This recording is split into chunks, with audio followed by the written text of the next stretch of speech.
गुजरात में अजीज भट्टी शहीद अस्पताल की सर्जिकल वार्ड की छत गिर गई। छत गिरने से मलबे तले दबकर 3 मरीज जाँ बहक और 12 जख्मी हो गए हैं।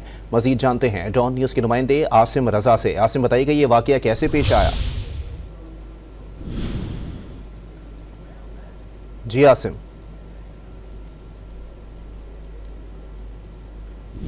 आपको अपडेट कर रहे हैं कि अजीज भट्टी शहीद अस्पताल के सर्जिकल वार्ड की छत गिर गई है, जिसके मलबे तले दबकर 3 मरीज जाँ बहक हो गए हैं।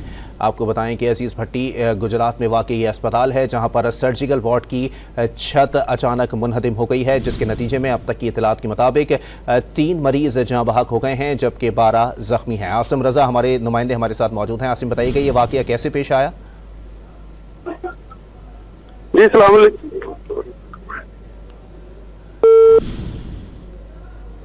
हमारा राब्ता मुनक़ता हो गया है। आपको बताएं कि सरकारी अस्पताल जो गुजरात में वाक़ है उसकी छत गिरने से 3 मरीज जाँ बहक हो गए हैं और 12 के जख्मी होने की इत्तलात हैं।